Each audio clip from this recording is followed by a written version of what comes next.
മാസങ്ങളോളം കത്തിച്ചില്ലേ ആരെ? നമ്രൂദ്. എന്ത്? തീക്കുണ്ടാരം. എന്തിന്? ഇബ്രാഹിം നബിയെ കത്തിച്ചു കൊല്ലാൻ. എന്നിട്ട് ഇബ്രാഹിം നബിയെ എങ്ങനെയാണ് ആ തീക്കുണ്ടാരത്തിൽ ഇടുക എന്ന ആലോചനയിൽ ഇബ്ലീസ് വന്ന് നിർദ്ദേശം കൊടുത്തു. ഒരു വില്ലുണ്ടാക്കുക, എന്നിട്ട് അമ്പിന്റെ പകരം ഇബ്രാഹിമിനെ വെക്കുക, എന്നിട്ട് ഇവിടുന്ന് വിട്ടേക്കുക. ഇബ്രാഹിം നബി അലൈഹി സ്വലാമിനെ വില്ലിൽ നിന്ന് വിട്ടു, അമ്പായിട്ട് വിട്ടു.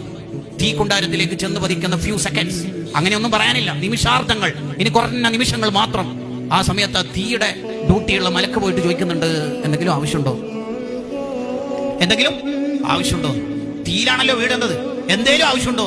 അതിന് ഖലീലുല്ലാഹി ഇബ്രാഹിം നബി അലൈഹി സ്വലാമിന്റെ വർത്താനം, നോ താങ്ക്സ്, ഒരാവശ്യമില്ല, ഏൽപ്പിക്കേണ്ട ആളെ ഏൽപ്പിച്ചിട്ടുണ്ട്, നോ താങ്ക്സ്, ഒരാവശ്യമില്ല, ഏൽപ്പിക്കേണ്ട റബ്ബിനെ ഏൽപ്പിച്ചിട്ടുണ്ട്.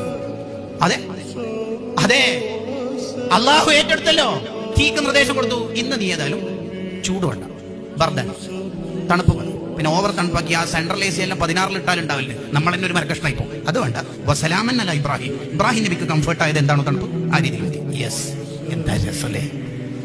ഇതൊക്കെ ഖുർആനിൽ ഓതുന്ന മോമിനിങ്ങൾക്ക് എങ്ങനെയാ മനുഷ്യന്മാര് ടെൻഷൻ ഉണ്ടാവുക? ഈ അള്ളാഹു തന്നെയല്ലേ നമ്മുടെ അള്ളാഹ്? അതെ. എന്നിട്ടെന്താ നമുക്കിങ്ങനെ ടെൻഷൻ?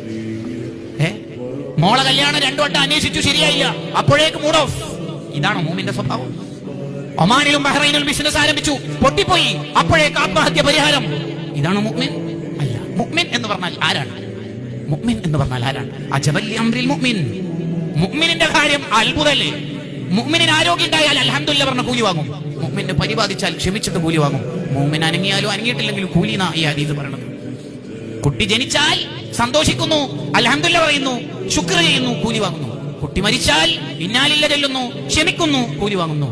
മുഅ്മിന് അനങ്ങിയാലും തിരിഞ്ഞാലും കൂലി തന്നെ. ഇതാ ഹദീസിൽ പറയുന്നത് അജബൽ അംറിൽ മുഅ്മിൻ. മുഅ്മിനിന്റെ കാര്യം അത്ഭുതം തന്നെ. നമ്മൾ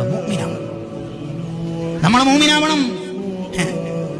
എന്തെങ്കിലും ഒന്ന് കേൾക്കുമ്പോഴേക്ക് ടെൻഷൻ, എന്തെങ്കിലും ഒന്ന് സംഭവിക്കുമ്പോഴേക്ക് അടുത്തത് ത്വലാഖ്, അല്ലെങ്കിൽ വേറെ എന്തെങ്കിലും ബിസിനസ് മതിയാക്കലായി, എന്നെ കൊണ്ട് ഇതാവില്ല, ഞാൻ അവിടുന്ന് ഒഴിവാവലായി എന്നൊക്കെ തോന്നുന്നത് എന്തുകൊണ്ടാണ്?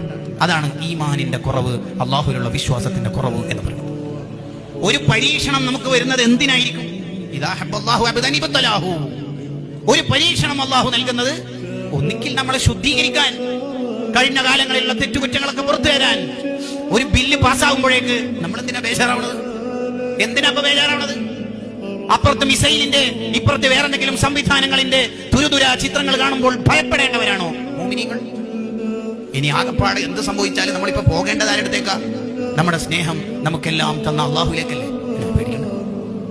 എന്തിനാ പേടിക്കേണ്ടത്?